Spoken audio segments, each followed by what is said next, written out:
Boa noite, companheiros nobres do Filosofia de Boteco. Aqui estamos nós, após um episódio sobre Piro DL, sobre o ceticismo, e de volta a esse balcão para uma conversa que exige um vinho mais encorpado, quase sacramental. Não iremos falar de um filósofo acadêmico, de um sistematizador ou de um especulador mega abstrato. Falaremos de um homem de carne, osso e consciência inabalável. Sir Thomas Moros, um humanista, jurista, estadista, pai de família, escritor brilhante e, por fim, mártir decapitado por recusar trair aquilo que considerava verdade. Imagine que estamos numa sala na Torre de Londres, pedra fria, luz de rocha tremendo nas paredes, o eco distante do Tâmisa, um vinho tinto português ou borgonhês envelhecido é servido, porque esta noite será sobre um homem que escreveu uma das obras mais influentes da filosofia política, a Utopia, e que 2 décadas depois preferiu perder a cabeça do que perder a alma. Thomas Moros foi o renascentista completo. Formou-se em Oxford, amigo íntimo de Erasmo de Roterdã, que lhe dedicou o livro Elegio da Loucura. Foi tradutor de Luciano, orador no parlamento, subxerife de Londres, conselheiro de Henrique VIII. Casado 2 vezes, educou as filhas com o mesmo rigor que os filhos, algo revolucionário na época. Em 1529, torna-se Lord Chanceler da Inglaterra, o primeiro leigo a ocupar o cargo mais alto depois do arcebispo. Mas a sua fama filosófica vem principalmente de um livrinho escrito em latim durante uma embaixada na Flandres, a Utopia. E por quê? Por que a Utopia é tão famosa? A Utopia é dividida em 2 partes. A primeira é um diálogo ferozmente crítico sobre a Inglaterra e a Europa do século XVI. Porque enclosures que expulsavam camponeses, penas capitais por furtos mínimos, guerras absurdas por ambição dinástica, corrupção da nobreza, luxo ocioso dos ricos, enquanto o povo passava fome. Já na segunda parte é o relato de Rafael Hitlodeu, um nome grego que significa literalmente falador de bobagens ou dispensador de absurdos, que é um marinheiro português que supostamente acompanhou Américo Vespúcio e descobriu a ilha de Utopia.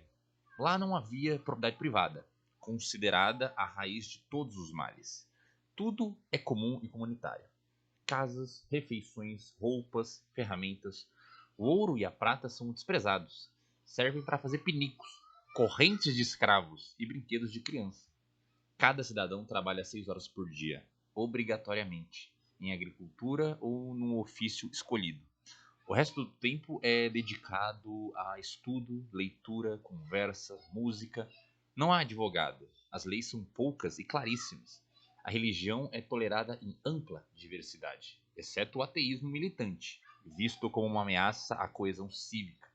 Há divórcio por mútuo consentimento, eutanásia para doentes terminais incuráveis, sacerdotisa das mulheres. A guerra é evitada ao máximo, mas, se necessária, é travada com mercenários.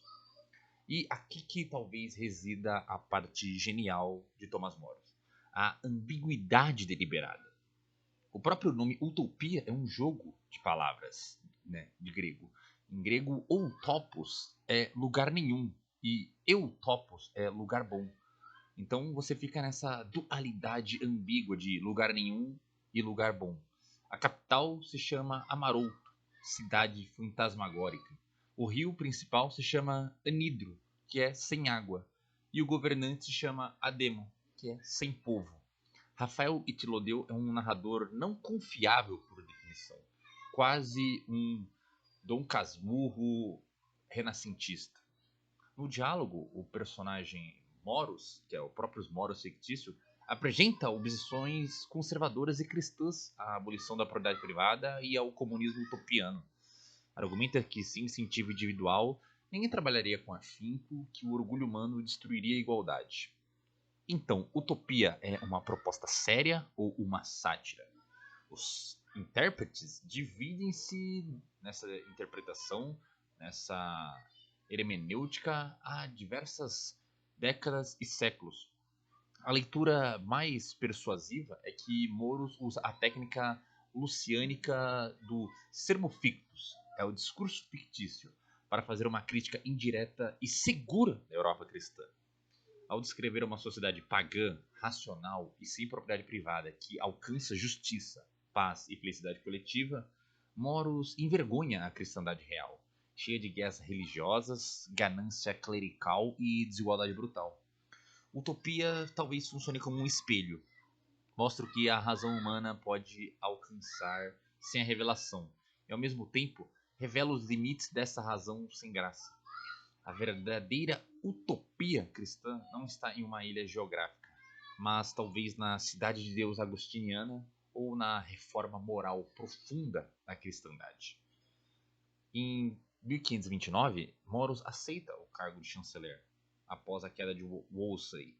Inicialmente persegue hereges protestantes com vigor, escreve polêmicas duras contra Lutero, mas o vento muda.